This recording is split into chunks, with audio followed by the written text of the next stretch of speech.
se vocês me amam, obedecerão os meus mandamentos. João, capítulo 14, verso 15. É um verso forte. Se vocês me amam, estão debaixo da graça, têm-me como seu Salvador, o único Salvador, então obedecerão os meus mandamentos. Essa linha tem tudo a ver com o que a gente está estudando aqui. Agradecemos a quem aqui? A Iva Machado.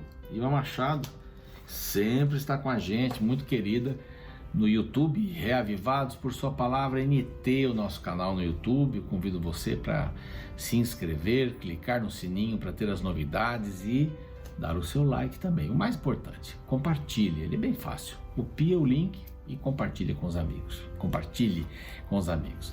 Grato a você que está no NT Play, tem vários conteúdos diferentes, e a você que está todos os dias conosco às 6 ou às 3 da manhã, diretamente aqui no canal, na TV Novo Tempo, canal da Esperança.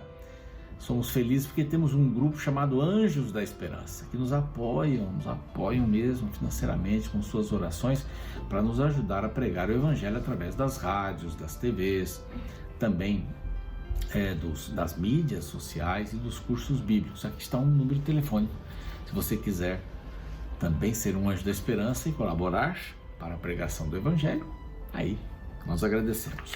Aqui está um curso bíblico que os Anjos da Esperança nos ajudam a patrocinar aqui também. São 18 temas, ensinos de Jesus. O que Jesus disse sobre os profetas, ou ensinou, sobre o batismo, temos aí no capítulo 6 de Romanos, já uns capítulos atrás, Espírito Santo, oração, perdão, e você terminando aqui, preenche um questionário no final e recebe um DVD de brinde. Então ligue para esse número aqui, peça o seu curso bíblico, ele vai aparecer várias vezes aí, não se preocupe. Acabando o programa você liga, ou no intervalo, anote o número para você dar para os seus amigos. Olha, ligue e peça um curso gratuito aqui nesse número, tá bem? Olha, você vai ser um missionário também, uma missionária. Muito bem, nós estamos agora no capítulo 8, mas no 7 vimos esta luta, não é?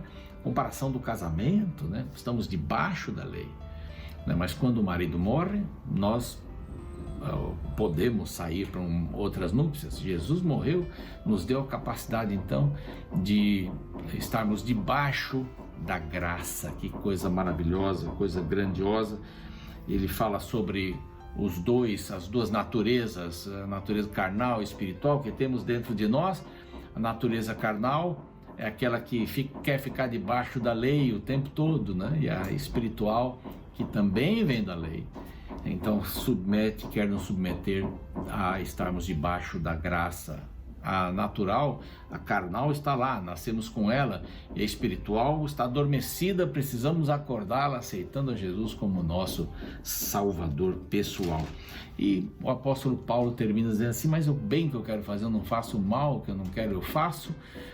Miserável homem eu sou, quem me livrará disto? O Senhor Jesus, né? Quem me livrará do corpo da morte? Para matar mais rápido um prisioneiro, eles colocavam amarrado, ou ali algemado, ou sei lá, acorrentado, é a melhor palavra, nas costas deste outro prisioneiro, um morto. Isso daí ia trazendo uma série de complicações para ele. O corpo desta morte, quem vai me livrar? Jesus. E quem está em Cristo é uma nova criatura, não é verdade? Vamos para o capítulo 8, que é um lindo capítulo. Logo após o intervalo, nós vamos descobrir coisas incríveis que Paulo escreve aos Romanos. Até lá!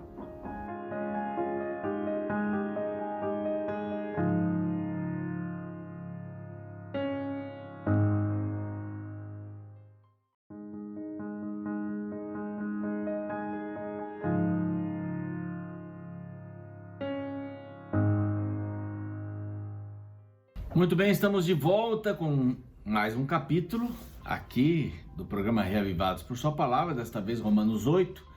Vamos estudar este lindo capítulo que começa com um verso extraordinário. Já demos aí uma passada nesse último capítulo, só para a gente relembrar. Se quiser vê-lo todo, basta ir até o nosso canal Reavivados por Sua Palavra, NT. Ele você tem todos os capítulos da Bíblia que já foram gravados. No meu caso, todos os capítulos, o pastor Fávero, de Salmos até Malaquias. Você pode pegar ali e estudar. Alguns são um pouco menores, mas A época eram 15 minutos o programa, agora meia hora, a gente tem um pouquinho mais de tempo. Verso extraordinário: agora, pois, nenhuma condenação há para os que estão em Cristo Jesus. Nenhuma condenação. Essa é uma mensagem de esperança. Quem está em Cristo está vivendo uma nova vida. Novidade de vida, diz aqui o apóstolo Paulo, uma novidade de vida. Nós passamos da morte para a vida. Temos esperança. A lei não deixou nenhum desses lados. Só que aqui a lei era a base da salvação. Aqui não, aqui é o espelho. Quem salva é Jesus. A lei continua sendo um espelho, mostrando o caminho que a gente deve seguir. Uns barulhinhos aqui que acontecem. Eu estou gravando de casa, me perdoem por isso aqui. Muito bem, então o verso 2 diz: porque a lei do Espírito da vida em Cristo Jesus te livrou da lei do pecado e da morte. Então a lei serve para os dois. A lei é importante, não vá desprezar a lei, ela está dos dois lados, só que ela é a base da salvação e a outra não. A base da salvação é a graça. Então a lei é importante? Claro que é importante. Porquanto o que for impossível à lei do que estava enferma pela carne, isso fez Deus enviando o seu próprio Filho em semelhança de carne pecaminosa, e no tocante ao pecado, e com efeito condenou Deus na carne o pecado. O que quer dizer isso aqui? A lei estava enferma porque ela não podia mais salvar ninguém, porque Jesus veio. A lei da matança dos cordeiros, todo o ritual do santuário perderam, essas leis perderam o sentido, porque o próprio Jesus veio, ele que era o antítipo, era o real, e essas coisas eram a sombra, desta parte de Cristo Jesus. Ele vem para resolver a questão, um sacrifício por todos, nunca mais, um sacerdote melhor que os sacerdotes anteriores. Então, aqui nós nos encontramos num momento muito especial da palavra. Então, para resolver essa questão desses sacrifícios que não podiam salvar, eles eram apenas um cheque predatado. Eu já ouvi essa expressão aí, mas não gostei muito, mas eles eram apenas uma antecipação daquilo que aconteceria. Jesus viria, o Messias viria. E aqui diz que ele veio para substituir esta lei enferma, e veio e deu a sua vida. Ele próprio, Deus, veio. E aqui diz em semelhança de carne pecaminosa, em semelhança. Ele veio no ponto em que Adão errou o alvo, pecou. Ele veio com a natureza de Adão antes do pecado. Não veio com a natureza de pecador, mas antes do pecado. E onde Adão errou, ele venceu. Foi tentado e não caiu. Em quantas vezes foi tentado? Quantas vezes? Então veio em semelhança, não é idêntico, mas veio em semelhança a Adão antes da queda. E os versos vão seguindo, a fim de que o preceito da lei se cumprisse em nós, que não andamos segundo a carne, mas segundo o Espírito. Eu aceito a Cristo, a morte de Cristo. Agora, eu estou debaixo da graça, não é? Porque, verso 5, que é importante aqui, porque os que se inclinam para a carne cogitam as coisas da carne, mas os que se inclinam para o Espírito, as coisas do Espírito, não é? Ou no Espírito, ou na carne. Estou usando muito essas mãos aqui, a mão esquerda para a carne e a mão direita minha, aqui desse lado para o Espírito. Porque o pendor da carne é para a morte, mas o pendor do Espírito, podemos dizer assim, é para a vida e para a paz. Aqui nós encontramos paz, aqui morte. Aqui você pode ter prazer, pode ter uma paz momentânea, mas não é perene, aqui sim. Embora você esteja em constante luta aqui, o inimigo não vai deixar você em paz, mas você sente paz, por causa do que Cristo fez na cruz do Calvário. Vai falar um pouquinho sobre o pendor da carne e inimizade contra Deus, é um verso lindo também, o verso 7. Pois não está sujeito à lei de Deus, nem mesmo pode estar, não é? A carne não pode agradar a Deus, quem está na carne não agrada a Deus. Vós, porém, verso 9, diz assim, não estáis na carne, mas no Espírito. E se de fato o Espírito de Deus habita em vós, isso é uma maravilha. Não é? E há outros versos aqui bem interessantes e importantes, vamos pulando aqui um pouco. Filhos e herdeiros, agora nós somos filhos e herdeiros, co-herdeiros de Cristo, herdeiros de Deus e co-herdeiros de Cristo na salvação. Irmãos, Jesus, Deus, se tornou humano, sem perder a divindade. Então, porque se viverdes segundo a carne, caminhais para a morte, mas se pelo Espírito mortificardes os feitos do corpo, certamente vivereis. Então, como é que eu vou mortificar esses feitos do corpo? Debaixo da graça, tendo o poder de Deus para vencer. Esse daqui há pequenos detalhes. Muitos dizem o poder de Deus para ser perfeito. Não, não é para ser perfeito. Ele vem em semelhança, não veio igual ao homem, não. Em semelhança, diz aqui a Bíblia. Veio com a natureza de Adão antes da queda. Antes da queda. Poderia pecar? Poderia, porque veio com a natureza de Adão antes da queda, mas não pecou, graças a Deus, aleluia. Aí vai falar um pouquinho sobre os sofrimentos, né? Então diz assim que a criação geme, vai ser restaurada. A criação geme. O sofrimento dos tempos presentes não pode ser comparado com a glória, né? A ardente expectativa da criação aguarda a revelação, pois a criação está sujeita à vaidade. A criação geme, verso 22, porque sabemos que toda a criação, a um só tempo, geme e suporta angústias até agora. A criação geme. Verso 23, e não somente ela geme, mas também nós, que temos as primícias do Espírito, igualmente gememos no íntimo, aguardando a adoção de filhos, que é a coisa mais linda do mundo, a redenção do nosso corpo. Quando finalmente o corruptível vai se transformar em incorruptível. Finalmente, né? Ainda temos pecado em nós aqui, por isso que gememos, mesmo estando debaixo da graça. É uma luta, não é? Para permanecer aqui, qual é a luta? Bíblia, oração e testemunho pessoal, exercício da fé. É isso, essa é a nossa luta. Então, porque na esperança fomos salvos. Ora, esperança que se vê não é esperança, pois o que alguém vê, como espera? Mas se esperamos o que não vemos, com paciência aguardamos. Isso é fé. É o que a gente não vê.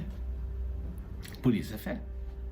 Muita gente quer palpar a fé, não é? O que é Deus tem que me aparecer, o milagre tem que acontecer. Não, não funciona assim. É quando não acontece. É quando não acontece. E agora vem a intercessão do Espírito. Porque a criação geme, nós gememos e o Espírito Santo geme também. Por quê? Porque nós não sabemos orar, diz o verso 26, e ele geme com gemidos inexprimíveis diante de Deus, para que Deus entenda o que nós estamos passando. Na verdade, verso 28 diz assim, sabemos que todas as coisas cooperam, esse verso é clássico, né? Todas as coisas cooperam para o bem daqueles que amam a Deus, daqueles que são chamados segundo o seu propósito.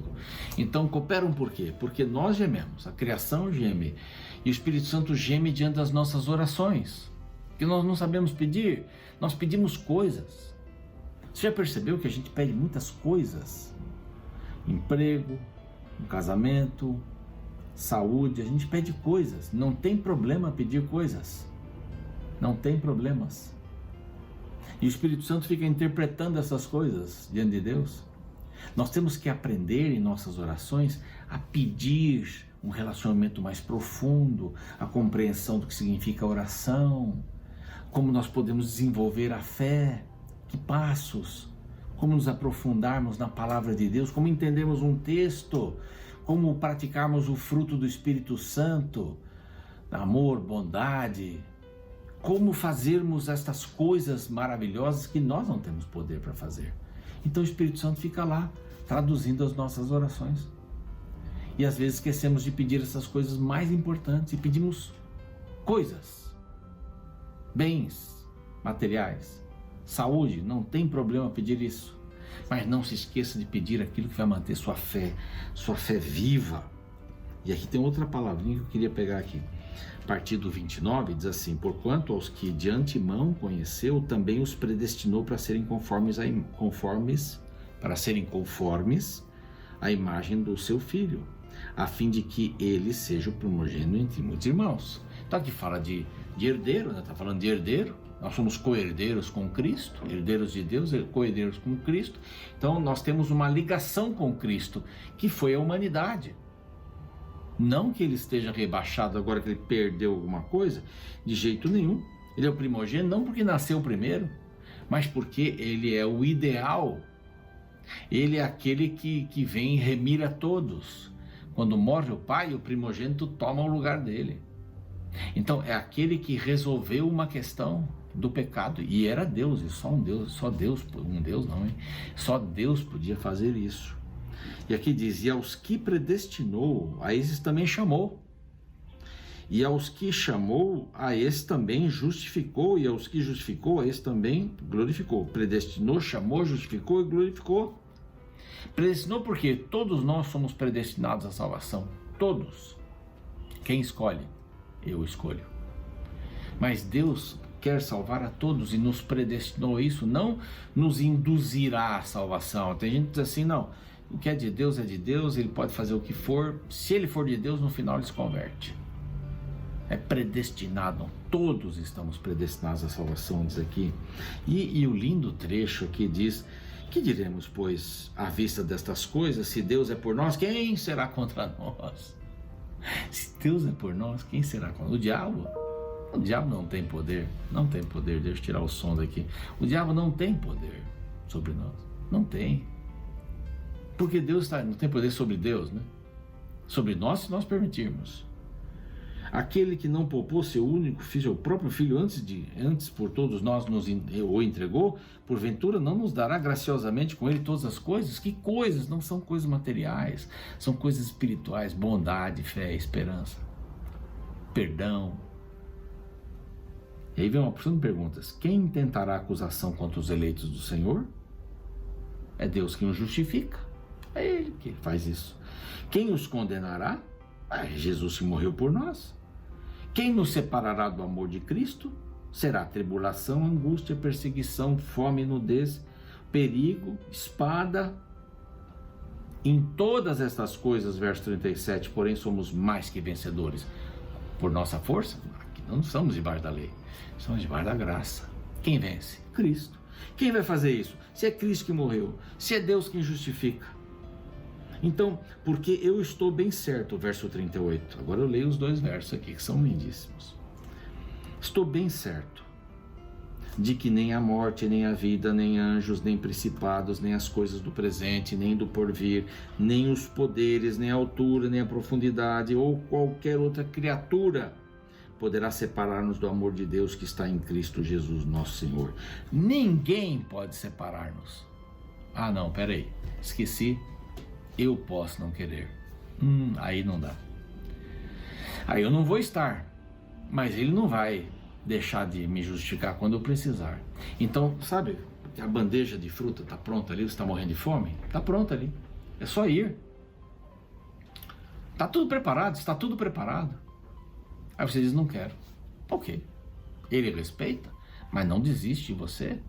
Mas nada pode nos separar do amor de Cristo. Nem o maior pecado do maior ladrão, estuprador. Uau, né? Não, nem nada pode nos separar do amor de Cristo, se nós decidirmos sair da lei e estarmos debaixo da graça. Esse é um capítulo lindíssimo, né? Guarde isso, 31 ao 39, nada pode nos separar. Vamos orar? Senhor, nós te agradecemos porque somos convidados para sermos herdeiros, filhos. A criação geme, nós gememos, o Espírito Santo geme ao nosso favor. A gente não sabe pedir, Pai. Ajuda-nos a sabermos pedir. Ajuda-nos também a crermos que nada nos separará do teu amor, a não ser que não queiramos.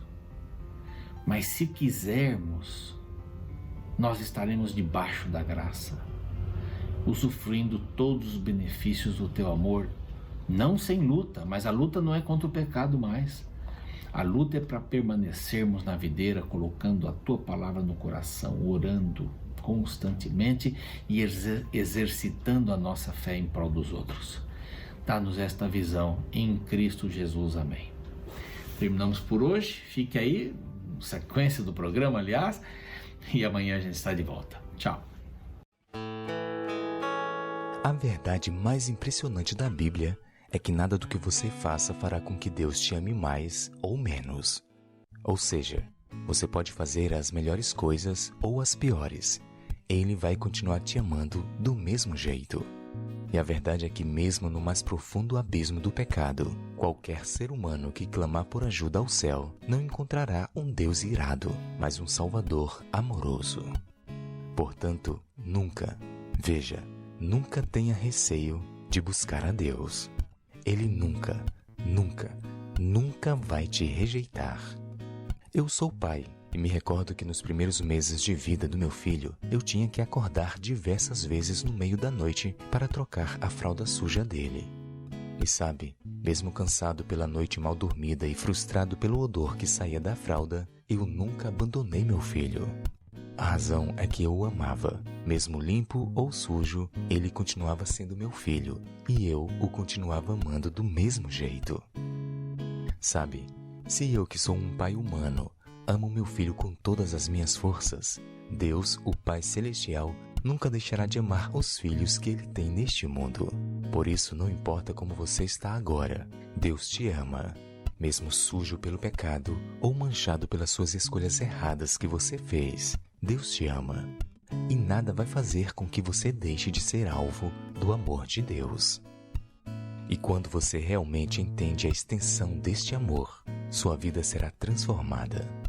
Esta é a grande mensagem apresentada no capítulo 8 de Romanos. A partir do verso 31, nos deparamos com uma das mais belas passagens bíblicas. Ouça.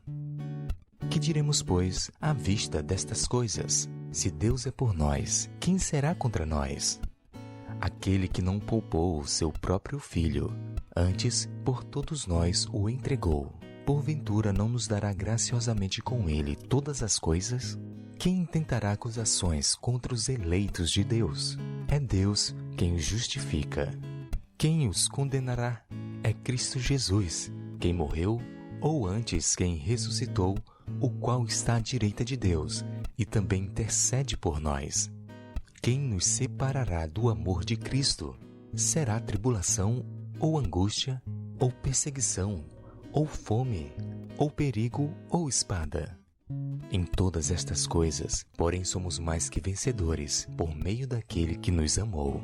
Porque eu estou bem certo que nem a morte, nem a vida, nem os anjos, nem os principados, nem as coisas do presente, nem do porvir, nem os poderes, nem a altura, nem a profundidade, nem qualquer outra criatura poderá separar-nos do amor de Deus que está em Cristo Jesus, nosso Senhor.